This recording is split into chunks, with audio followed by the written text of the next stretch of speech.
no boundaries. Hey, good evening. This is Nicolina Nix, and you're listening to Women, Wit, and Wine. And today's show is called "The Ties That Bind." And I really kind of tried to find something a little bit witty about what my shows are about. This is my guest here today is Sera Miles from PEP, and we're going to talk about what her organization does. Not only are you an activist, but you're also the owner of it now. We talked about it a little bit earlier. One of the wines that I have today is called the Dominant 7. It's from Three Thieves. It's a Chardonnay. It's 2012. It's very tasty. It's a white Chardonnay. It's crisp. What do you think about the wine? I think it's delicious. It has a little smoky flavor. Yeah. I mean, it has I was reading it and it says creamy vanilla. Mm-hmm. And I was telling you that it tastes to me like a little bit like cream soda. Yeah. And if you're a cream soda fan, then it's probably a good wine to taste. You like dry wine. So yes. Welcome. Thank you. And, I was very interested. I've kind of followed PEP off and on for years. I never really interacted with it, but, just reading about it always, and I'll say this, actually in 2000 to 2004, I wrote about sex. Different variations of sex. So, kind of like, what men want, that concept of, a lady in the parlor, a woman in the kitchen, and a whore in the bedroom. And about how there's that stereotyping of what the difference of being a good wife or a good partner is. And the concept of what a good wife and a good partner should be, and what reality is, and and how we shouldn't feel guilty about being sexualized women. Because I think for a long time I just didn't find myself fitting into a lot of worlds. Like, world is the wrong thing. Groups, and I'm definitely not somebody that I identify with one lifestyle. I'm just, for me, it's like I'm just a sexual being, and I think that that's important for myself as it is for other people. So, and I was introduced to the BDSM lifestyle in 18 years ago, and so I thought that that's who I was. I identified myself as that, and even though that wasn't really who I was, because I was writing long before that about learning about sexuality and not feeling guilty for it, taking that away. So, and given that, tell me what you guys do. Thank you so much. I'm so happy to be here. I'm so glad you're here. Women, Wit, and Wisdom, drinking a delicious Chardonnay.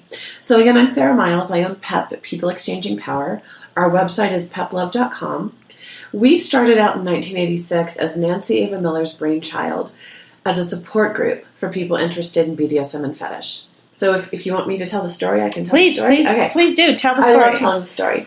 So in 1986, Nancy Ava Miller found herself with her children practically grown up, somewhat, penniless, recently divorced, and ready to strike out on, chapter 2 of her life. Mm-hmm. She had an S&M relationship earlier, and had the myth in her mind that so many of us do, that it was only her and her partner. And remember, this is the 80s. Right. So at some point she had to know inside that she was not the only person.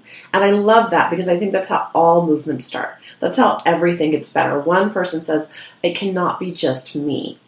So she traveled to New York to go to the Eulenspiegel Society, TESS, which is the oldest S&M organization in the country. She came back to New Mexico, and she meditated, and the name for her group came to her, PEP, People Exchanging Power. On October 16th, 1986, she held the first ever PEP meeting. And from there, for about 2 years, she founded PEP groups all around the country. Phoenix, Tucson, Denver, Atlanta, DC. By the end of those 2 years, she was broke and exhausted emotionally. Fulfilled, but exhausted. People would call her all hours of the night. Why am I like this? How do I tell my wife? What is wrong with me? I feel so sick about my desires. Mm-hmm. And a friend of hers said, Nancy, you have to charge these people. So she took a deep breath one night and she told a man that he had to send her a Western Union, and he did. And that's about when PEP the business was born. Over the next few years, Nancy was doing paid conversation. She settled back in New Mexico and was helping people start PEP groups in other cities. Often, like PEP Buffalo was started by Mistress Kaylee Ward. Kaylee started the group. Nancy flew out and helped her get it solidified. Over the next 2 to 4 years, PEP grew as a company. By the mid-90s, it was an incredibly successful phone sex company with, an office manager and an, executive director, growing, up until the mid-2000s. And then the world changed. People could get on FetLife. People could get on, before that, Collar Me and alt.com. CollarMe.com, I remember. It went from being, a message board to being a community online for BDSM people. Mm-hmm. So I came to work for PEP in 2002 as a phone girl.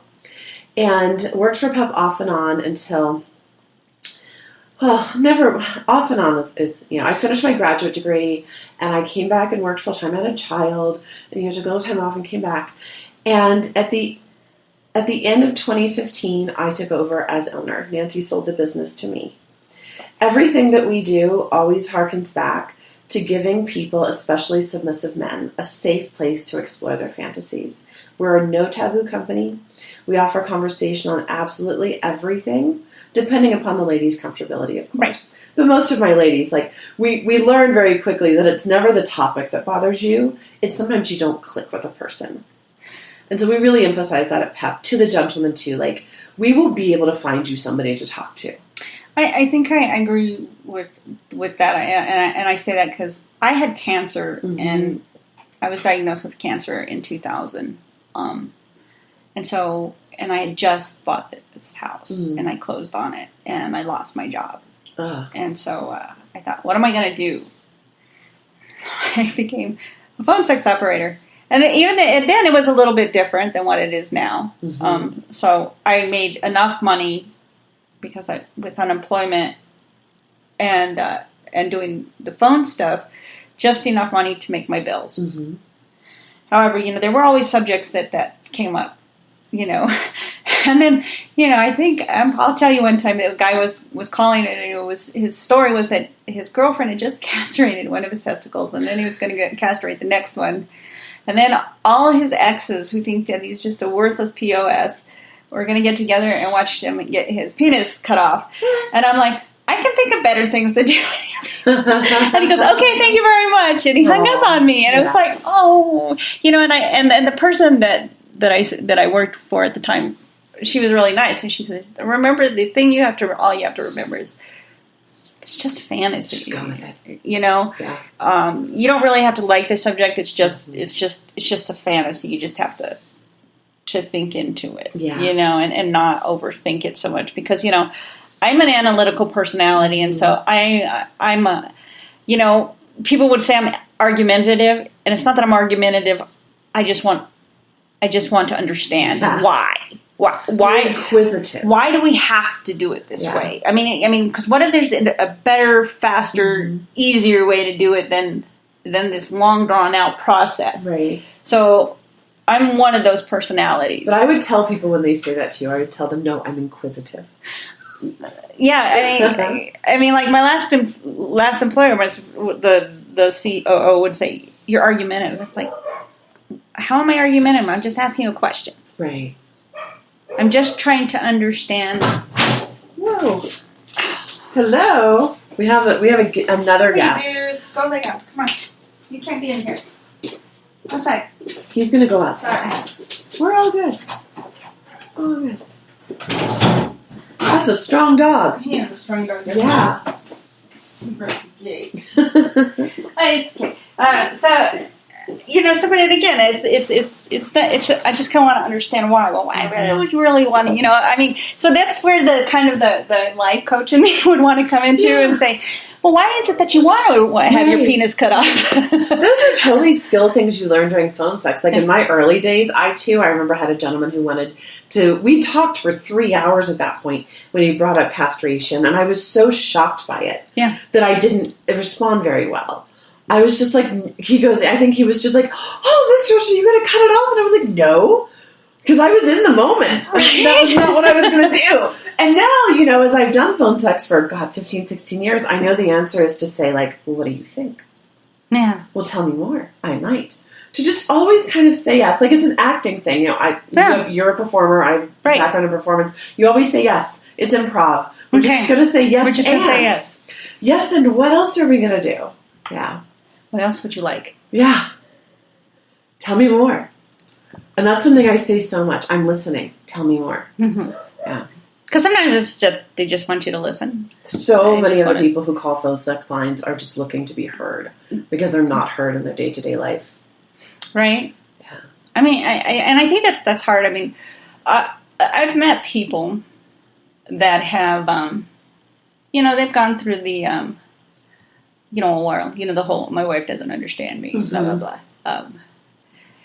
But it's just kind of like, but have you asked her? Mm-hmm. That's my question now, is have you asked her? Have you asked her if she's interested in this? You never know. You never know. What's the worst that she can say? Yeah. Just no. Yeah. And when you were talking about, it was very funny because it brought up a memory of mine when you were saying how this got started, like in 86. Mm-hmm. 86? Yeah. And that brought to memory of like, there was a movie. So I think that I probably knew that this was part of who I was. Mm-hmm. My being was probably early on because I remember watching a lot of, what do they call them? Vanguard, independent films. They're indies now. They weren't indies. It was Vanguard cinema kind of thing. Guild cinema. I remember seeing a movie called The Punishment of Anne. Uh-huh. It's called Image now.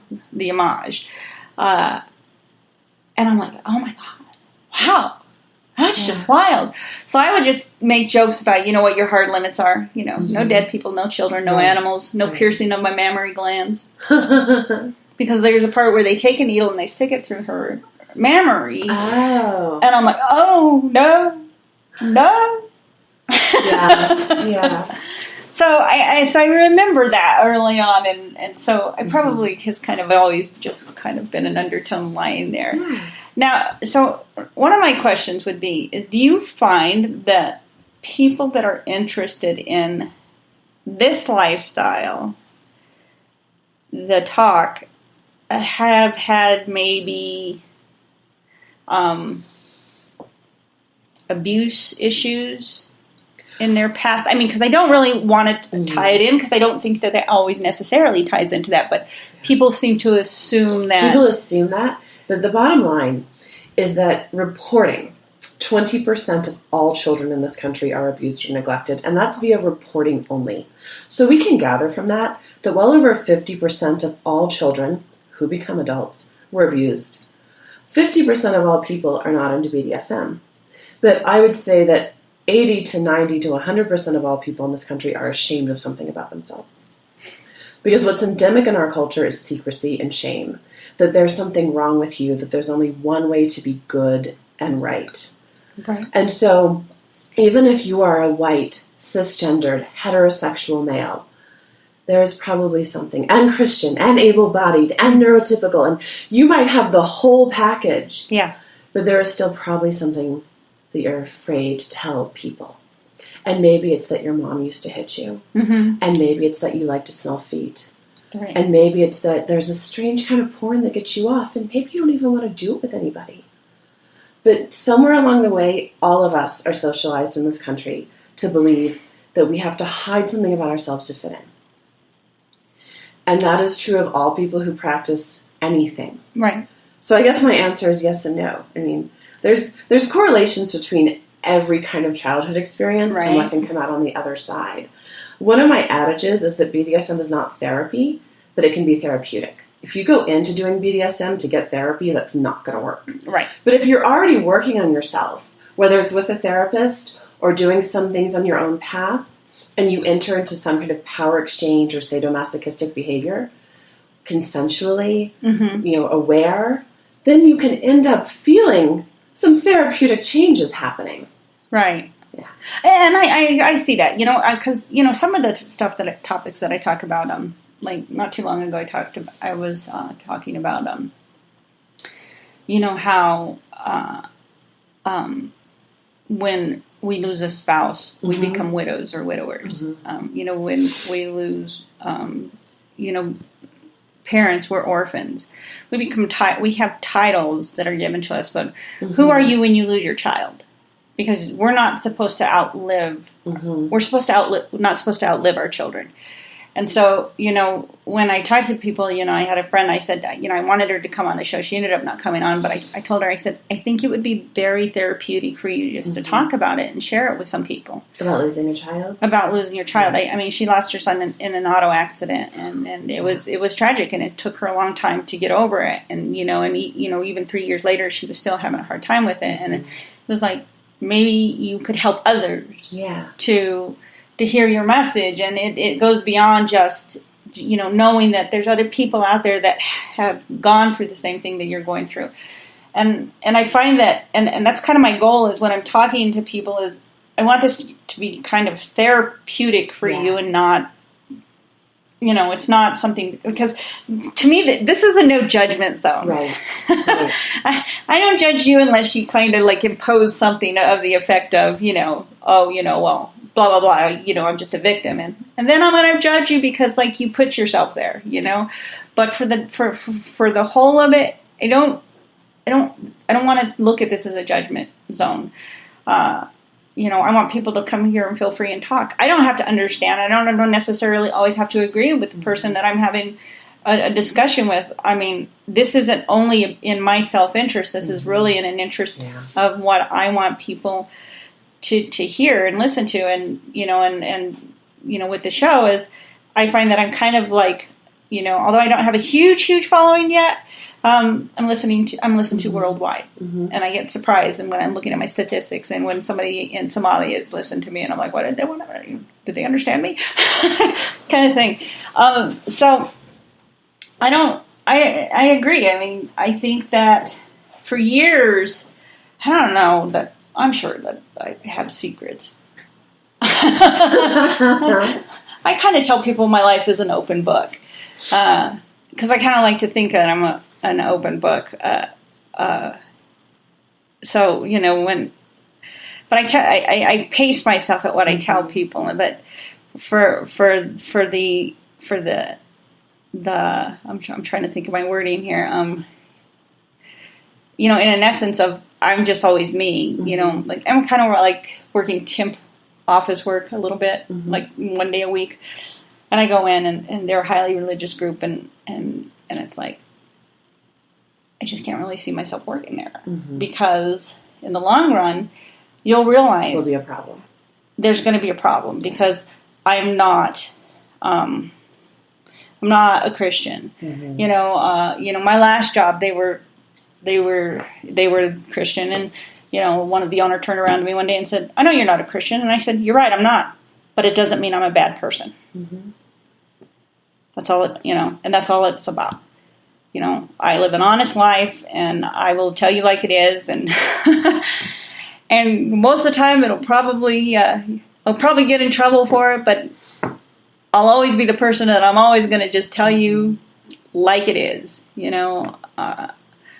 because that's just, there's no point in existing. I'm not here to make you happy. I'm here to find happiness in myself. I'm here to work for you, and I'm here to do the job you want me to do. But just because I don't agree with what you believe in spiritually doesn't mean I'm a terrible person, because I believe that we all pay for it in one way or another. And I don't have to see it on my computer every day because you're sending out a scripture quote. So now you're telling me this is what I should believe. And, I don't necessarily agree with that, but okay. I'm not going to judge you. That's how you want to be. This is your business, how you run your business. But at the end of the day, you don't have a right to judge me just because I don't believe the same thing you do. I think essentially, I would consider myself actually a very judgmental person because I make judgments all the time, but I treat everybody fairly. And I have an expression for it: judge freely, treat fairly. I like that. We can think whatever we think about anything, but I try to treat everybody from a place of kindness, compassion, and assuming that everyone is doing their best. And if it's a day where I am not capable of doing my best, I try to stay grateful that there are other people who are able to do their best that day. Mm-hmm. And I believe that if you can be the light, you are responsible for being the light. If it is a day where you have it together, there are so many people who don't because they haven't had anything to eat. Mm-hmm. Or they've never lived in a safe environment. Right. You know, we have no idea what somebody's carrying around. And anytime that we're able to be the person who is the safe place, we're responsible for doing that for everybody else. Because we feel so isolated. Because I think that's what you were getting at. Yeah. About, you want your show to connect people. People feel so isolated in their desires, in their needs. People feel so ashamed of having needs. Or, it's one or the other often. Either somebody is like, I have no needs, I will fill all my own needs myself. Or they're like, I have no idea how to fulfill any of my needs. I need a person to help me. Right. And neither of those situations is comfortable. Like, somewhere in the middle is comfortable. Yeah, it's learning. We're all connected. We have to find that balance. Yeah. I think that's true, because it's about finding that balance. It's like, now I'm at this point where, when people start saying, how terrible their life is, it's just kind of like, but are you giving yourself permission to be happy? What are you doing to nurture yourself? Mm-hmm. Because if you're not nurturing yourself, you're never going to be happy. You're never going to find happiness. You're never going to be at peace with who you are. And we tend to write our story every day. And if we keep saying the same thing every day, we never can go past that chapter. So I think that's where we have to learn to, if it's not uncomfortable, you're not growing. That's a good saying. It's because it's when we become uncomfortable that we know that we're growing. Because it means that something has to change. We have to we have to satisfy something about ourselves. And it doesn't matter what it is. You're not selfish because, or maybe you are and it's okay. You're not. We can't all work on everything at once. Right. You're not selfish because this is what you want. But then you need to be selfish because this is what you want. So I see that.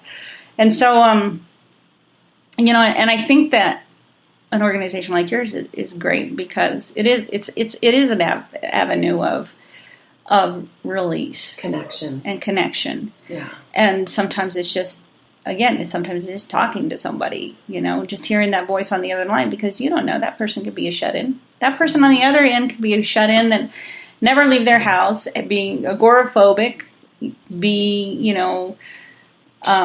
wheelchair bound, some reason that they can't connect with people.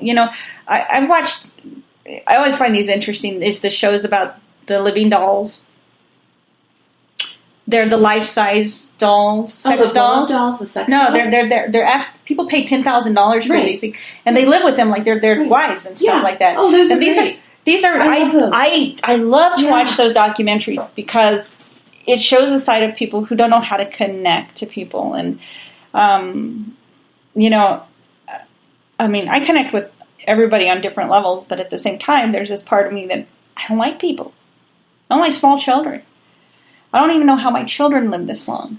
Other than they spoke and they asked me for food. I think it's true of a lot of mothers. Like, I was great with an infant, and I'm great now with a child, but those toddler years were really hard for me to handle.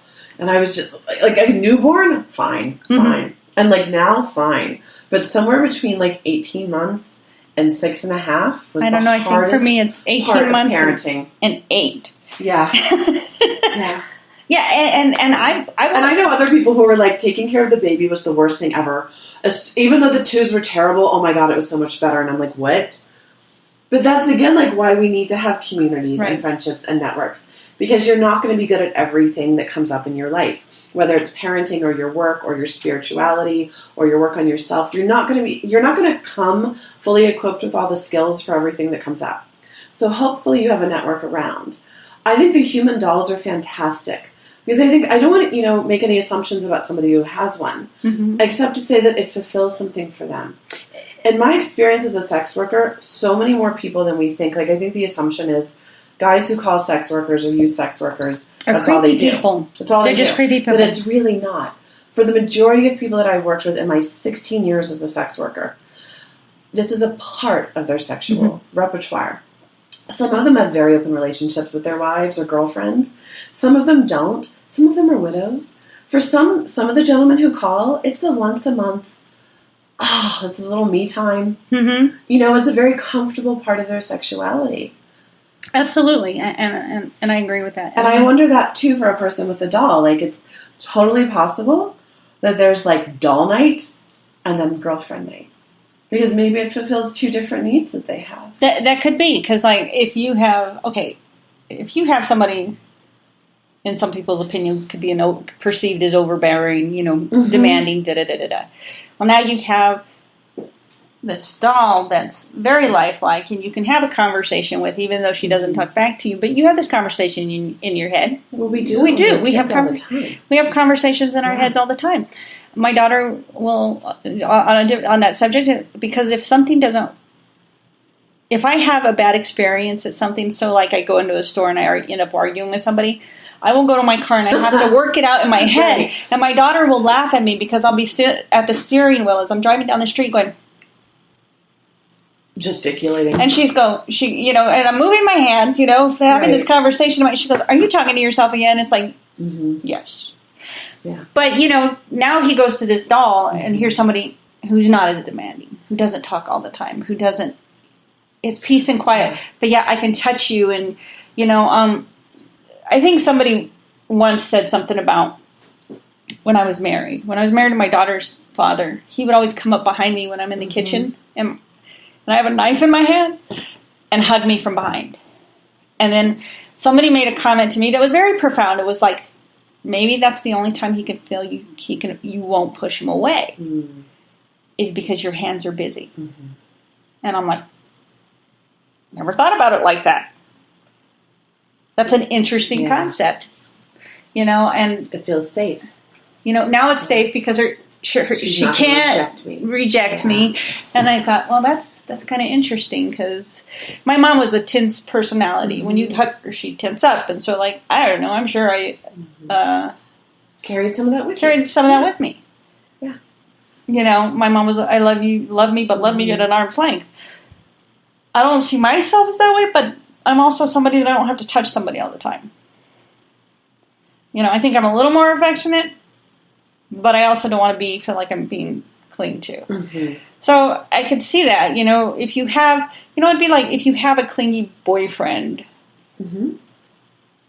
then you're going to absolutely, next time you have a relationship, want somebody that's the opposite. Because if that's what drove you crazy about them, you're going to find this extreme. I was watching a television show about, and a woman was talking, and she was talking about how her last partner was somebody that wasn't attentive, wasn't loving, blah, blah, blah. And so when she broke up with him, she went to the extreme. The next guy was really super nice, really super attentive. And it's like, but is that what you really want? Well, sort of. Well, then you're not fair to this person because you're living this lie to this person, not being true to yourself. So why would you put somebody through that if you can't talk to who you're with? And that's kind of what I would want in a partner or somebody that I know that when I don't like something, I can say it. Mm-hmm. I really don't like that you're going to do this with me. I think that's your opportunity as a partner to come back and say, or as a person, as a human, even in any type of relationship, any dynamic, even in a friendship, this is your opportunity to come and say, well, you know what? But this is something that I really need. Mm-hmm. And then me as the free will individual that I am needs to say, oh, I never realized that was something that you need. That's so scary for people to say how much they really need something. And that's the kind of life skill and relationship skill that we don't learn. We're never taught that. If you're incredibly fortunate then you lived in a house where you were loved, fed, clothed, and taught how to communicate, at least, to some good degree. Mm-hmm. But most people don't even have, 3 of the 4 of the things I just listed. Right. And being able to negotiate for what you need and ask for what you need and risk being humiliated, teased, rejected, or stuffed. I always think of it as being stuffed. Like you're either given nothing or you're filled to the point of overflowing, It's such a hard thing for people to do. So much of the education I do at Self-Serve and in the community and nationally is about relationship communication, negotiation, and fidelity, secrecy. How much of that stuff that we don't know, we actually know how to say the words, I need you to hold me more often. Mm-hmm. But it's terrifying to say it. It's terrifying to say it. Do you think, for me, it's because sometimes when I say what I need, I feel like it shows that I'm weak, Yeah. weakness in myself. Yeah. I don't know if that's for everybody, but that's definitely something that I feel in me. That's a weakness for me of to say, well, I could really use some help.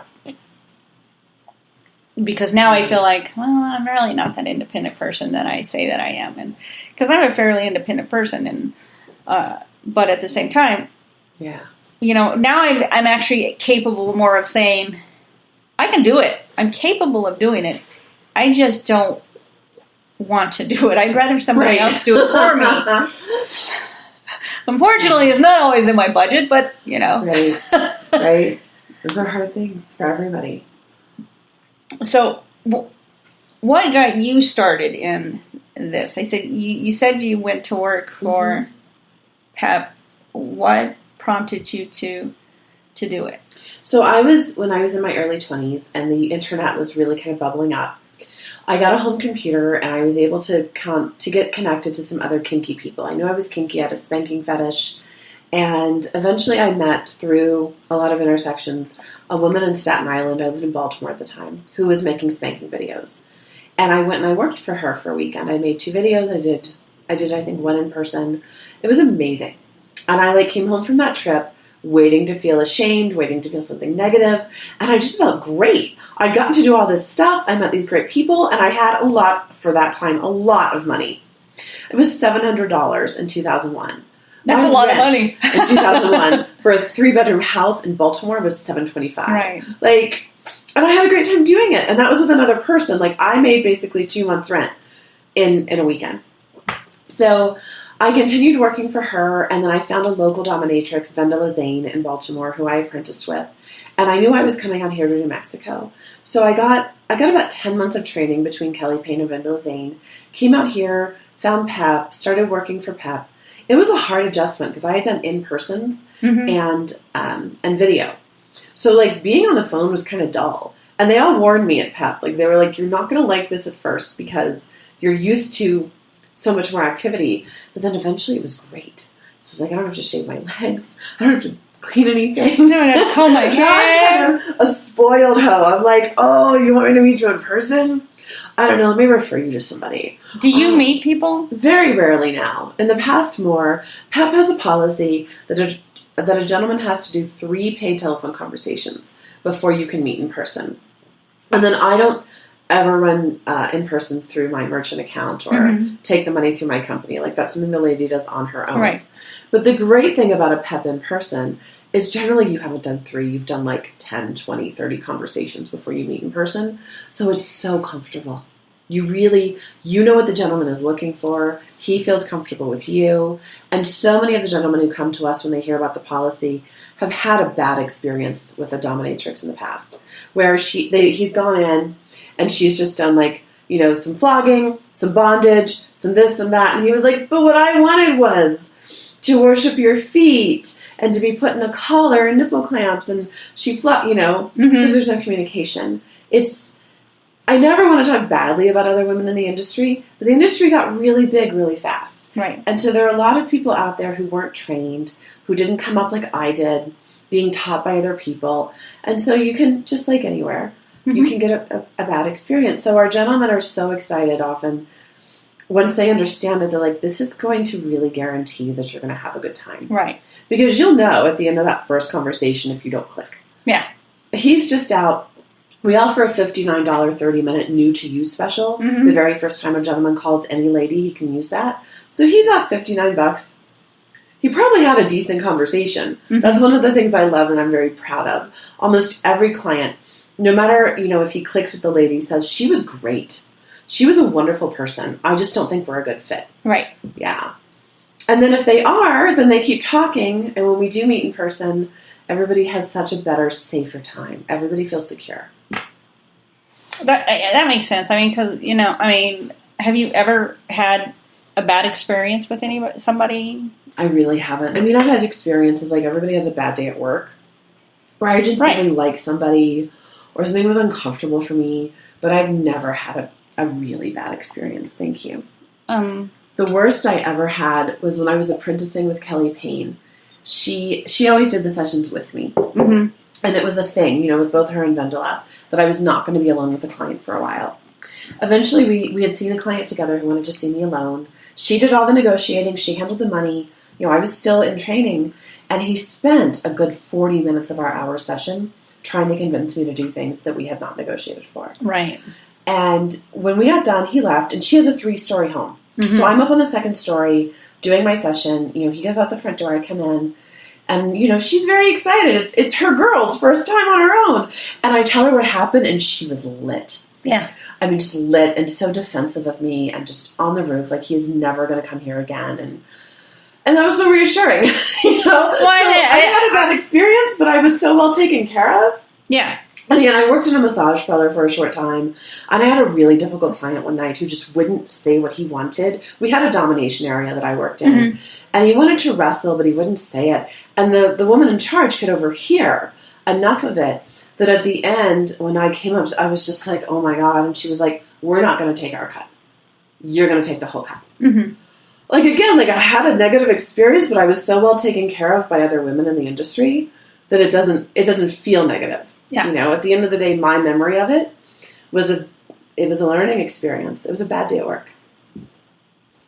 I guess you could, I see how you could say that, I mean, I'll say this for following PEP for a long time, and I would probably say with you guys, I've thought about applying, Mm-hmm. but then I think, am I really a dominant woman? Mm-hmm. Can I dominate men? And then I'm like, I don't know. And I think that mm-hmm. when you talk about fear, I think that would be my fear, is that mm-hmm. I really couldn't do it. Mm-hmm. That would be my fear. That's a healthy fear, honestly, because I will tell you, when we tell anybody applying, because we're very careful about how we hire, mm-hmm. is that these men will chew you up if you're not ready for this. Yeah. Because a lot of them have been calling us for 10, 15, 20, 25 years. There are people who've been calling us, our records go back in the computer to 1997, but we know they were calling before that. Yeah. So if you're not ready, they're like, click. I mean, it's going to be bad. Uh-huh. And I never want to facilitate somebody's failure. Yeah. I never want to be the facilitator of somebody having a terrible experience. So that's part of why we're so careful. So do you sit down and you train them for mm-hmm. a certain amount of time? To work for us, you submit an application. It's a resume, cover letter, photographs of your face. And then we do, if we're interested, there's a series of 3 interviews. And then if we hire you, you read a book, Dale Carnegie, How to Win Friends and Influence People. Nancy did that too. I read that. Yeah. And everybody who reads it or rereads it is like, I reread it every couple of years. And then we do a 3-part training. It's over 3 days. And then we have what we call our Lady Friday program. Mm-hmm. So like Girl Friday, but Lady Friday. Yeah. So you have essentially a mentor person with you for 3.5 to 4 weeks who you can call upon, who does 3 meetings with you. She makes a cut out of every call that you do for the next 4 weeks, so everybody's invested. That's been really successful.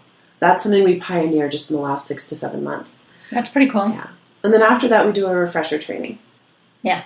And how often do you do a refresher training? Right now, that's kind of it, but I'm really looking at creating more professional development. Mm-hmm. We did our first conference of my company last February, and we did a lot of professional development. And I'm looking to do it again in September of 2018. That's pretty cool. Do more and more. Yeah. Yeah. It's the best thing ever. Owning this company and, doing this work. I think that I love it every day. That's cool. I mean, I think, now it's a little bit different because I think you have more information, provided to you just in this, in that industry, because, you have a list of what you should be and what you should look like. And it's just kind of like, for me, it's like, okay,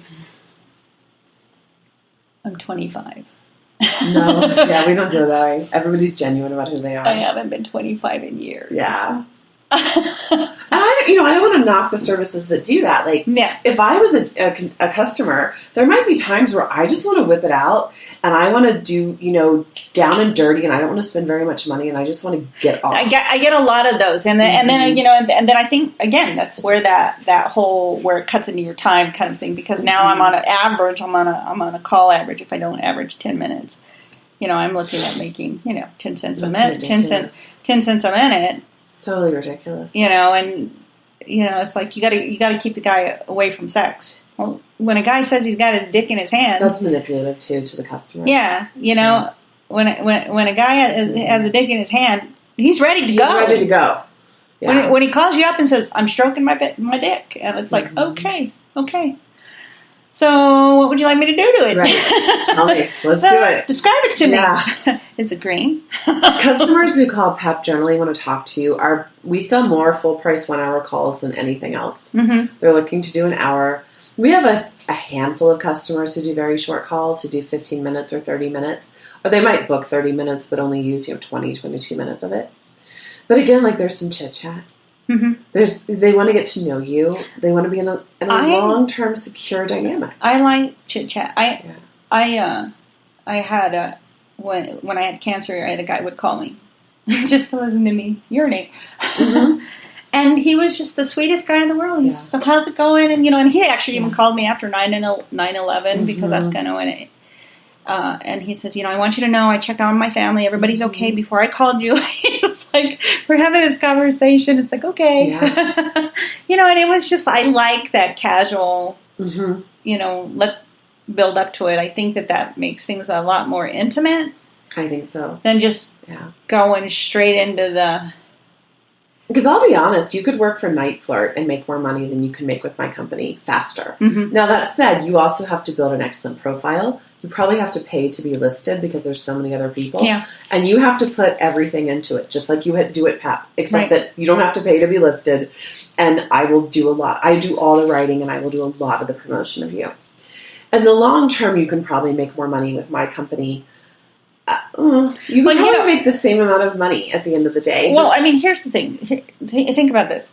So, in Night Flirt, because you're saying that some of your people have been with you for 3 years. Well, yeah, I've been there 15, and my longest running lady right now is hitting her 19th year in October. Okay, so let's talk about this. Night Flirt, what's my longevity? Exactly. For a job. And I do think that in some instances, working for a company is about keeping the people that you work with happy. And if you feel that you're being appreciated and not pressured and not manipulated and bullied, because not asked to be exploitative of other people. Like this service will text me and say, blah, blah, blah, you haven't been on the phone. You're going to lose your extension. Now you just made me not want to work for you. Right. You tell me I only have to call in once a week to keep my extension active. Mm-hmm. But then you send me this nasty automated message. And that makes me not want to do anything with you. Because now I have to be in fear. What happens? Right.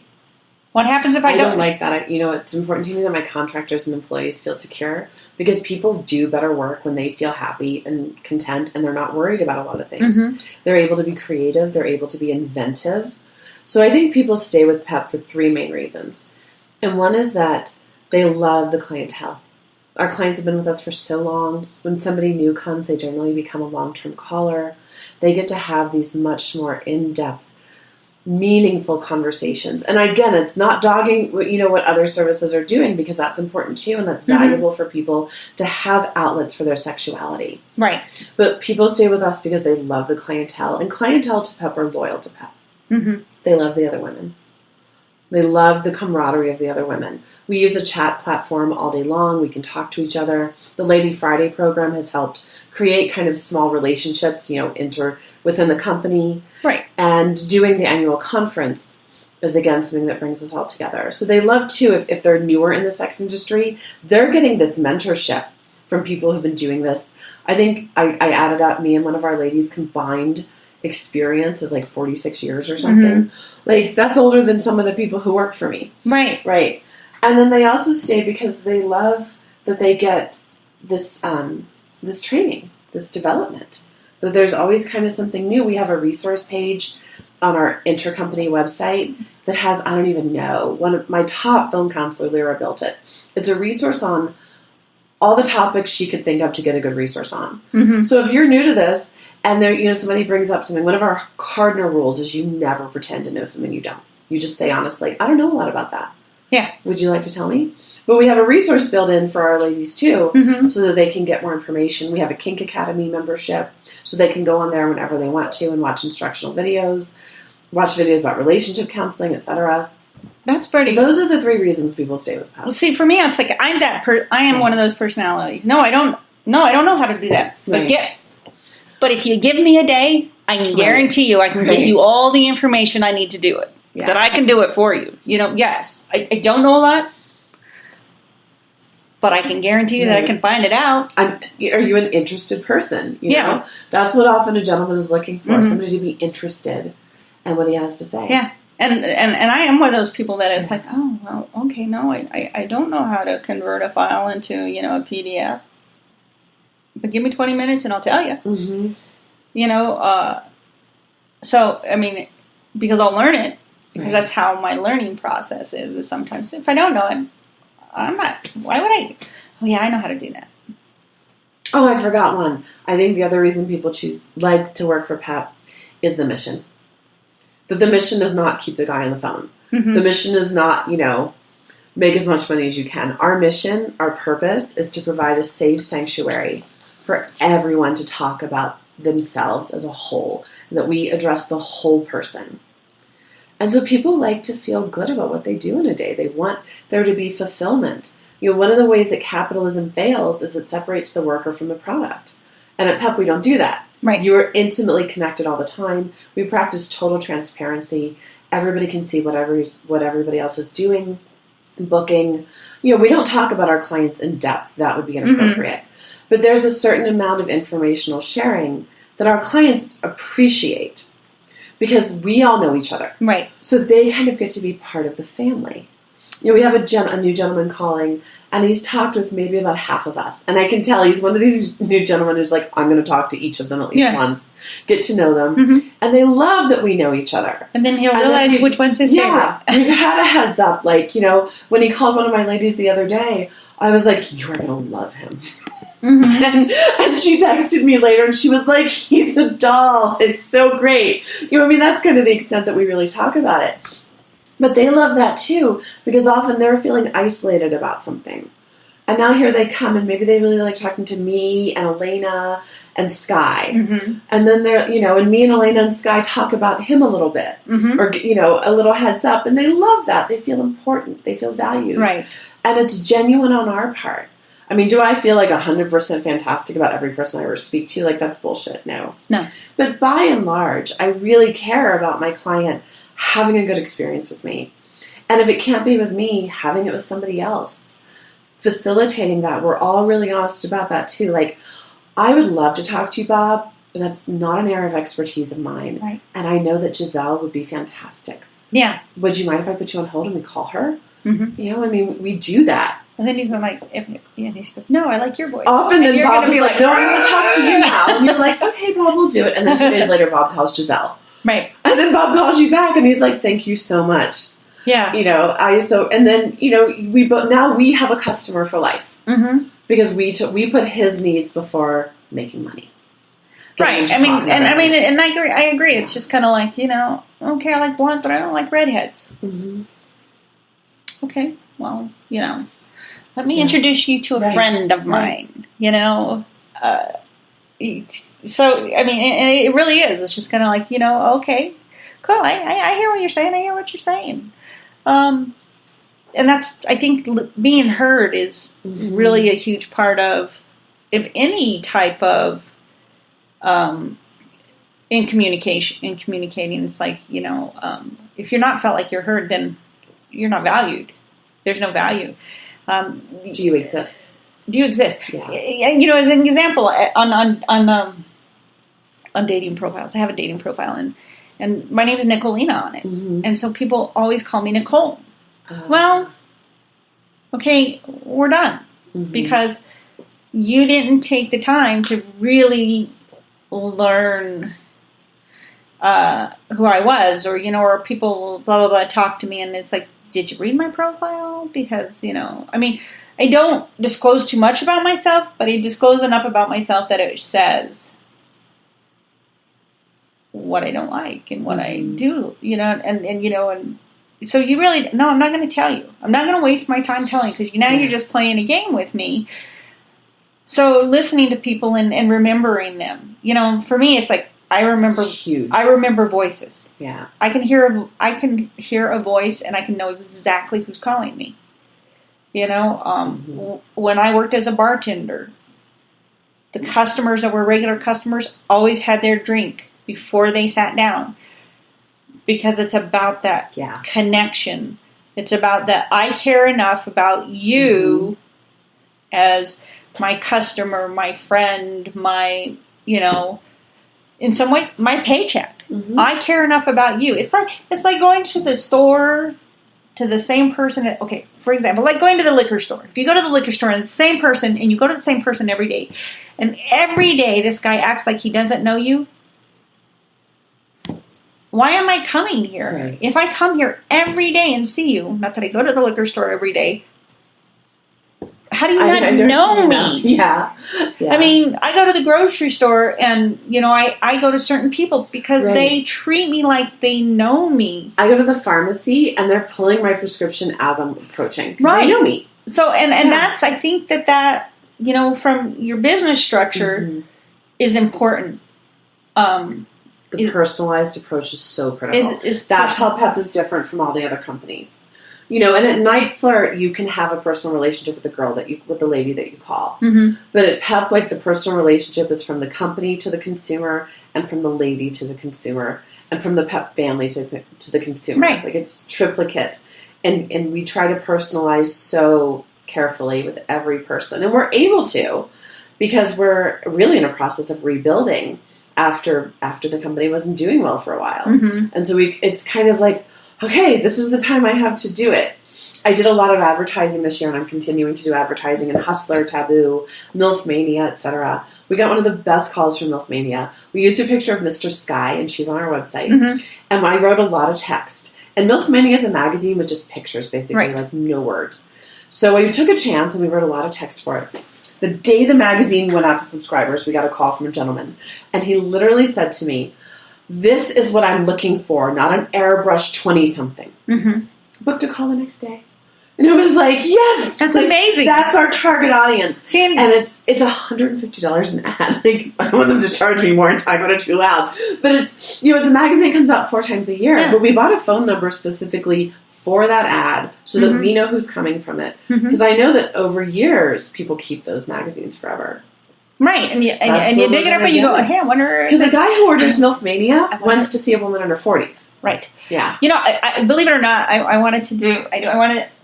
for years, I wanted to do a magazine called... Yeah. I wanted to call it Cougar. And it would be, and people said, what's your concept of it? It's like, my concept is, it's women that are over 30, I wanted to say 42. 42. Women over 42, all natural, no airbrushing. I want, for me, I wanted articles about sex and relationships and, and interest stories and things like that. But the women in there would be 100% real and older. Yeah. Because there is this market for me. I mean, I'm 52 and I don't look my age, and I'm very grateful that I don't look my age, but still, I'm not perfect. I don't have a perfect body. I'm never going to have a perfect body. I have scars on my body. I mean, I've gained weight, I've lost weight. I've gained weight and I've lost weight. I'm in transition again. So, but I don't want to feel ashamed that I may not ever be a size 8 again in my life. I haven't been an 8 since I was in high school. I'm okay with being a size 14. There's nothing wrong with that. I think what consumers forget, like people looking outside of the sex industry and the porn industry forget, is that a gentleman might want to look at a magazine like Hustler with airbrush models and get off to that. But he also might want to watch some gilf porn, some grandma I'd like to fuck porn. He might also be into hentai. Yeah. He might also be into some gay porn. Yeah. And he might also so fucking much love his wife and be attracted to her, who's had 3 children and an episiotomy. Like, all of those things coexist. Yes. Sexuality and attraction is complex. Right. And I know that. I mean, I've had friends that have said, oh, blah, blah, blah, my boyfriend always watches porn, da-da-da-da-da. It just makes me sick. Why does it make you sick? Why? It's just one piece of his sexuality pie. Why? I mean, okay, so you don't like to have sex all the time, blah, blah, blah. Well, what can I give him? Well, do you have sex with him every day? Well, no. Then what are you complaining about? Because now he's not bothering you. Yeah. If you don't like to have sex all this much, now he's just taking care of business and leaving you alone. So you should use that time to do the thing use that time that makes you happy. Yeah. I mean, so it's like I hear people talk, and friends talk about sex, and it's like, what is wrong with you? I mean, my ex looked at porn all the time, and it's like, I mean, our house was inundated with nude art, and I'm like, okay, doesn't bother nudity me. is like its own subculture. People into nudity, the naked form, the art, the magazines, the nudist colony stuff. Like, it's not something. Again, I think you said earlier, like, I don't have to understand it. It's one of my principles too. Yeah, I don't have to understand it. I just have to be accepting and loving and compassionate. I don't understand I mean, I can imagine a lot because of my line of work, and I have to do it all the time. I get it. I'm a put on your robe and slippers kind of girl. But that's its own interesting subculture that people are really into. Yeah. I mean, and he likes large natural breasts, and, our house had nudes in them, and, and they ranged all the way from the 1800s. I mean, it was art from the 1800s all the way to, to some of my paintings that I do. And it's just kind of like, cool, awesome. Yeah. I know how to get you. It makes Christmas buying easier. Yeah. I'm okay with that. But again, it's not, sexuality is nothing to be ashamed of. And the interest in nudism isn't always about sexuality either. It's a false assumption that it always is. Sometimes it's artistic. Sometimes it's about wanting to live that way. Right. And sometimes there's some sex stuff in there too. Right. Yeah. Exactly. I had a friend her boyfriend had a shoe fetish. So I would always send him pictures of my brand new shoes, because I have this amazing collection of shoes that I can't wear because I'm a little heavy for him right now. But I would send him pictures. So one day he sends me this picture of him, and it's just a screenshot of him playing with himself. So the next time I met him, I said, let's talk about this. You might have a shoe fetish and a foot fetish, and I'm okay with that. I don't really have a whacking off fetish. Don't send me that again. Don't. Doesn't do anything for me. Because I'm a whole visual person. I want to see the whole person. Yeah. So don't do that. So, and I'm okay to say that. And I like that. I like that if you can find somebody that you connect with, and you can express yourself honestly and openly, I think you're a step ahead of the game. You are. Because so many of us don't do that. Yeah. So, I mean, we're almost done here. I glanced at my watch a few minutes ago. That hour went fast. This hour's it actually goes fast. Yeah. It's amazing. It goes really quickly. And, and I actually I have 1,500 hours of recording time that I can do a month. I only hit 5% of it. So what would be your closing note on all of this? I would love if anybody wants to get in touch with me. I'm so easy to find. I'm Sera Miles, SeraMiles, SeraMiles.com, SeraMiles@gmail.com. I'm on Twitter. I'm on FetLife. I'm on Facebook as Sera Miles. And my website for my company is peplove, PEPLOVE.com. Thank you so much for having me. I'm so glad you came, and I'd love to have you again, and anytime. So Thank you. Come share. Let's educate people. So This is Nicolina Nix, and you're listening to Women, Wit, and Wine. And we'll be back next week. We're going to be doing an early show. We're going to be doing it on Saturday at the Press Club, and it is a podcast. We're going to have a comedian, Caitlin Minton, on to talk just about her how her start in comedy is. We're looking forward to seeing you, and we hope you have a great night. Again, this is Nicolina Nix and Sera Miles signing off. Women, Wit, and Wine. Thanks, and have a great night.